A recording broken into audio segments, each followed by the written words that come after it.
আপনি কি ভাবছেন আপনার জীবনটা অনেক কঠিন? আপনি কি ভাবছেন আপনার সাথেই কেন বারবার খারাপ কিছু ঘটে? আজ আপনাকে এমন একটি গল্প শোনাবো যা শোনার পর আপনি আর কোনো দিন অভিযোগ করবেন না। উল্টো আপনি নিজের কষ্টগুলোকে ধন্যবাদ জানাবেন।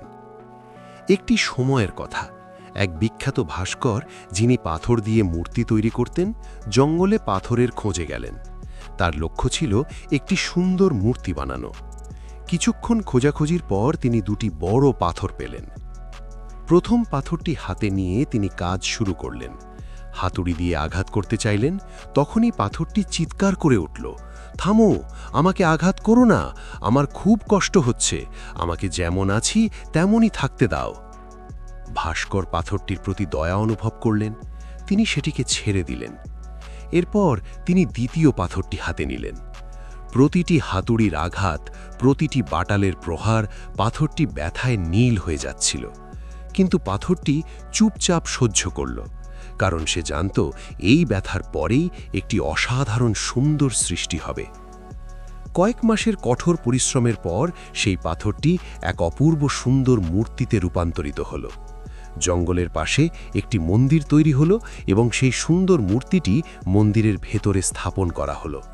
আর প্রথম পাথরটি, যে ব্যথা সহ্য করতে চায়নি, ফেলে রাখা হলো মন্দিরের সিঁড়িতে। এখন প্রতিদিন হাজার হাজার মানুষ মন্দিরে আসে। তারা সিঁড়ির পাথরটির ওপর দিয়ে হেঁটে যায় আর মন্দিরের ভেতরের মূর্তিটিকে ভক্তিভরে পুজো করে। এক রাতে সিঁড়ির পাথরটি মূর্তিকে জিজ্ঞেস করল, আমাদের ভাগ্য এত আলাদা কেন?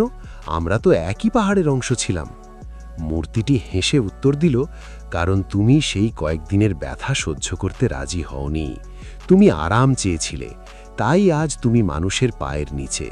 আর আমি সেই সময়টুকু সহ্য করেছি, তাই আজ সবাই আমাকে সম্মান করে। বন্ধুরা, আমাদের জীবনটাও ঠিক এমন। আজ আপনি যে পরিশ্রম করছেন, যে কষ্ট বা অপমান সহ্য করছেন, মনে রাখবেন এগুলো আপনার ওপর পড়া এক একটি হাতুড়ির আঘাত। যদি আজ কষ্টের ভয়ে পালিয়ে যান, তবে সারা জীবন মানুষের পায়ের নিচে থাকতে হবে। আর যদি আজ ধৈর্য ধরে নিজেকে গড়ে তুলতে পারেন, তবে পৃথিবী আপনার সামনে মাথা নত করবে। মনে রাখবেন, কষ্ট ছাড়া সৃষ্টি হয় না, আর ধৈর্য ছাড়া সফলতা আসে না। আপনি যদি আজ থেকে আপনার লক্ষ্য অর্জনে লড়াই করতে প্রস্তুত থাকেন, তবে কমেন্টে লিখুন, আমি হার মানব না। ভিডিওটি ভালো লাগলে সাবস্ক্রাইব করে পাশে থাকুন। আপনার একটি ক্লিক হতে পারে আপনার সফলতার প্রথম কদম।